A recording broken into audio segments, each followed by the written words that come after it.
Shalom semuanya. Saatnya kita akan mendengarkan firman Tuhan. Tapi Kak Ivon mengajak dulu kalian semua untuk berdoa. Minta Tuhan yang akan memimpin supaya kita bisa mengerti apa makna Paskah bagi kita. Yuk kita berdoa. Bapa dalam surga, tolonglah kami supaya bukan hanya merayakan Paskah kebangkitan-Mu, tapi kami bisa mengerti kenapa Tuhan Yesus harus disalib untuk kami. Dan kenapa Tuhan bangkit pada hari yang ketiga. Tuhan tolong supaya melalui perenungan firman ini kami semakin percaya kepadamu ya Tuhan. Kami setia dan kami tahan uji menjadi seorang Kristen sampai kami mati. Terima kasih dalam nama Tuhan Yesus. Amin. Adik-adik, lihat. Kak Ivon punya mahkota kehidupan ya. Di Alkitab pernah disinggung tentang mahkota kehidupan. Siapa mau ini? Wah, semua orang pasti mau mahkota kehidupan. Tapi sayangnya banyak orang-orang yang memakai cara yang salah untuk mendapatkan mahkota kehidupan.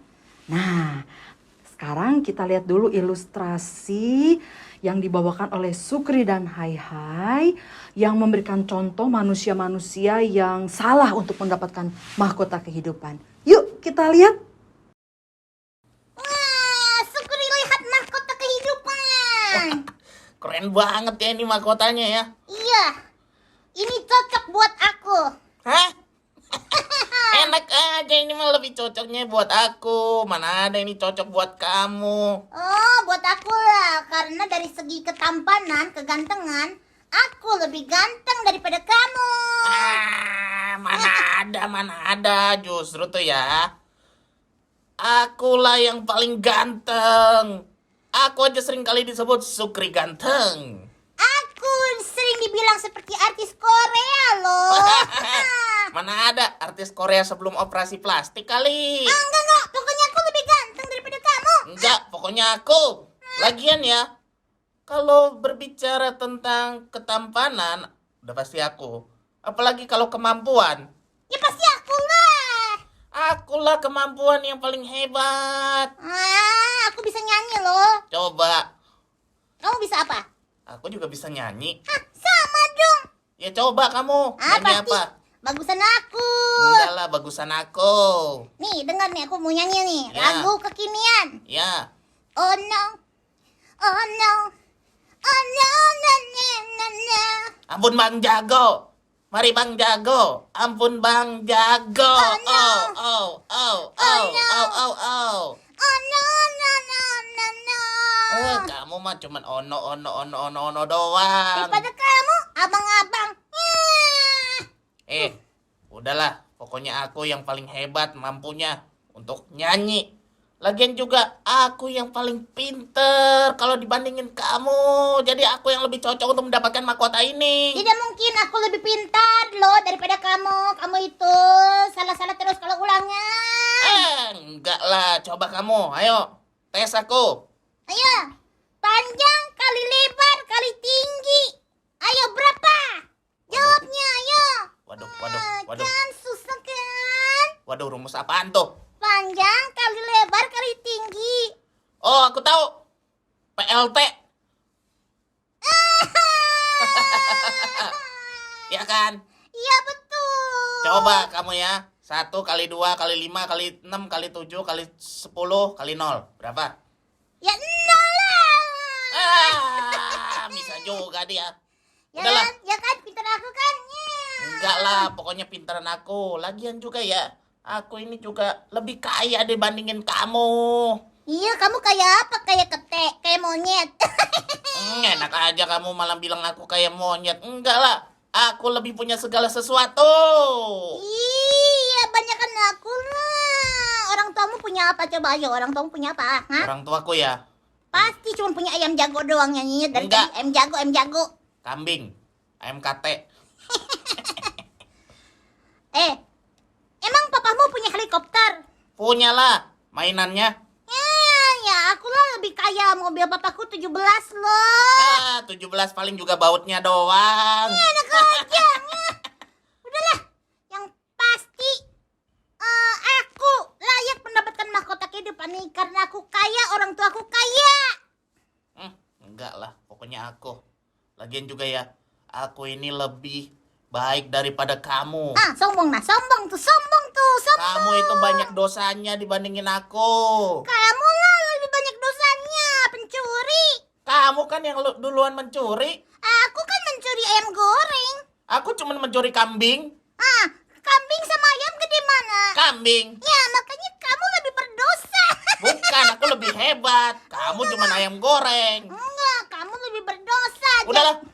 Enggak, pokoknya kamu lebih berdosa jadi kamu nggak dapat mahkota kehidupan ini. Ini buat aku. Enggak, ini buat aku. Enggak, aku. Nah kan, Sukri dan Hai itu gambaran orang-orang yang salah untuk mendapatkan mahkota kehidupan. Mungkin kita juga begitu, ya. Mengandalkan ketampanan, kepintaran, sampai kita ngejek orang lain. Merasa diri lebih benar, lebih nggak berdosa dibanding orang lain. Sehingga dia bilang, aku layak mendapat mahkota kehidupan dari Tuhan. Tidak seperti itu ya. Untuk mendapatkan mahkota kehidupan hanya ada satu cara, yaitu kita percaya kepada Tuhan Yesus Kristus dan kita menjadi anak-anak Tuhan yang tahan uji.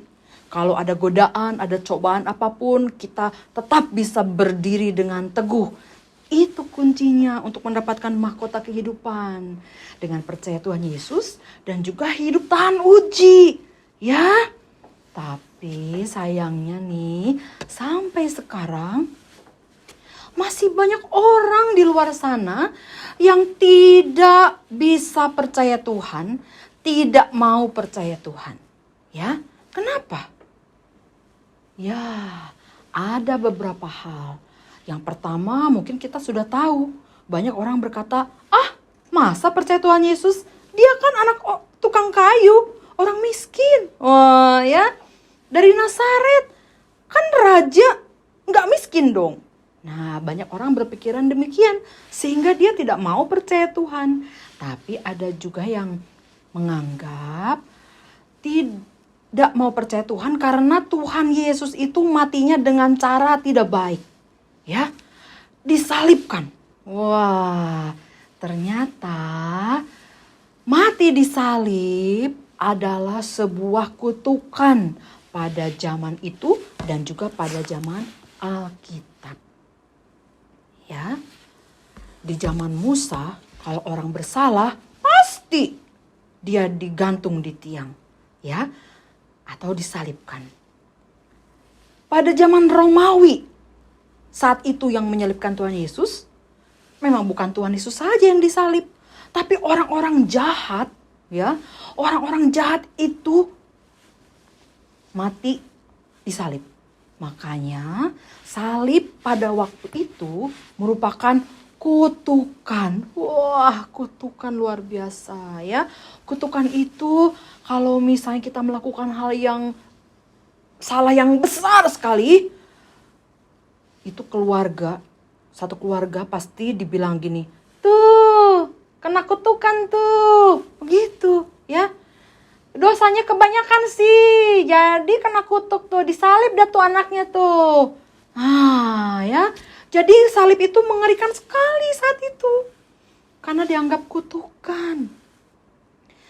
Coba kita lihat ya, pada zaman itu penjajah Romawi kalau menyalibkan orang-orang ya di sebuah bukit, ada bukit penyalipan. Wah, seperti ini ya. Jadi siapa yang dosanya sangat besar, dia akan dicambuk lebih dahulu, lalu akan digantung, disalibkan. Ya. Dan ada beberapa orang yang mayatnya dibiarkan, tidak diturunkan oleh keluarganya.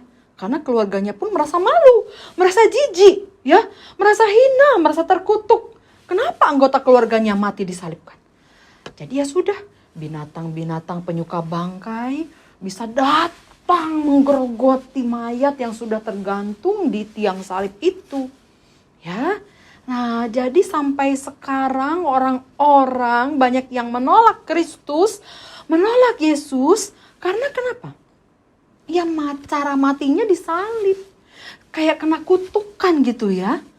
Tapi Tuhan membuktikan sesuatu yang luar biasa. Ya, seperti yang sudah dituliskan oleh Paulus dalam 1 Korintus pasal 15. Kak Ivan bacakan ya. Ayat ketiga dan keempat. Di sini dikatakan, Kristus telah mati karena dosa-dosa kita sesuai dengan kitab suci. Bahwa ia telah dikuburkan dan bahwa ia telah dibangkitkan pada hari yang ketiga sesuai dengan kitab suci. Wah, ternyata Kristus mati di salib untuk dosa-dosa kita. Ya, coba bedanya orang jahat yang disalib dengan Tuhan Yesus. Oh, sudah pasti ya, Tuhan Yesus tidak berdosa karena Dia adalah Allah yang memang sengaja datang ke dunia untuk disalibkan, untuk menanggung dosa kita manusia. Ya, jadi itu bedanya. Dan bedanya juga, kalau bagi orang jahat pada waktu itu salib adalah kutukan. Tetapi karena Kristus disalib, Dia mengubah kutukan itu menjadi kemuliaan. Bayangkan ya, kutukan diubah oleh Tuhan Yesus. Sejak saat itu menjadi sebuah kemuliaan. Karena kematian Dia tidak mati selama-lamanya, ya. Kematian Dia berguna untuk kita manusia berdosa. Dan kematian Dia dikalahkan oleh kebangkitannya. Kuburnya kosong pada hari yang ketiga. Lihat betapa Tuhan menjadikan kutukan menjadi sebuah kemuliaan.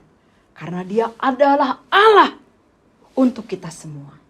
Nah, jadi berkaitan dengan mahkota kehidupan tadi, ya, mahkota kehidupan bisa didapatkan oleh kita semua asal kita percaya kepada Tuhan yang sudah membuktikan Dia mengalahkan maut. Dia bangkit untuk kita. Dia hidup untuk menyelamatkan kita. Jadi, bukan seperti ilustrasi tadi.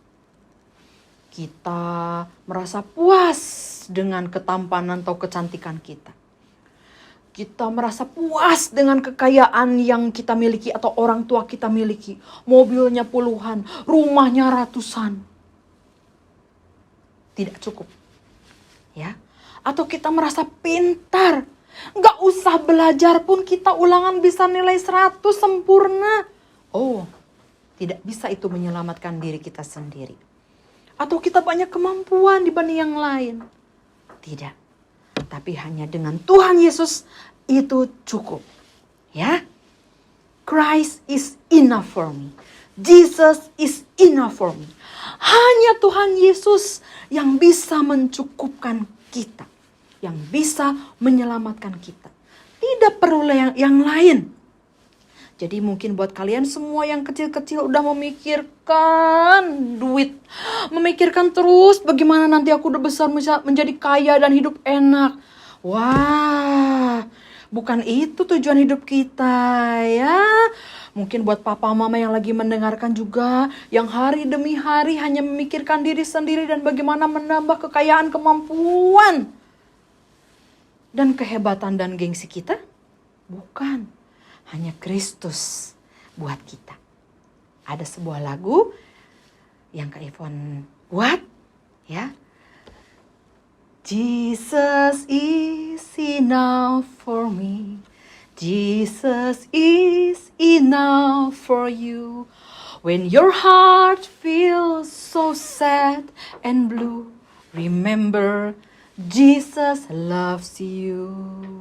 Ya, Tuhan Yesus mengasihi kita sampai Dia mau disalibkan, menghilangkan kutukan itu menjadi sebuah kemuliaan hanya untuk menolong kita ciptaannya yang berdosa.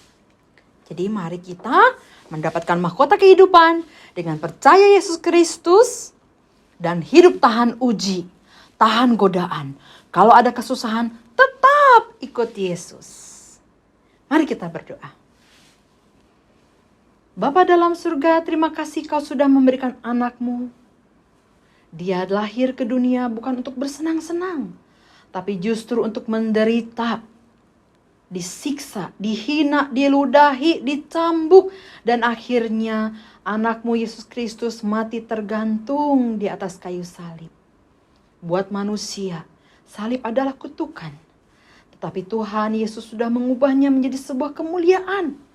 Karena kematian di atas kayu salib diubahkan oleh sebuah kebangkitan pada hari yang ketiga. Terima kasih Tuhan sudah menunjukkan Kau hebat luar biasa. Kau mati dan Kau bangkit untuk menyelamatkan kami yang berdosa. Terima kasih Tuhan, kami mau mahkota kehidupan itu. Berikan kepada kami hati yang percaya dan tahan uji, sehingga kami bisa hidup setia sampai selama-lamanya hanya kepadamu, ya Tuhan Yesus Kristus. Dalam namamu kami berdoa. Amin.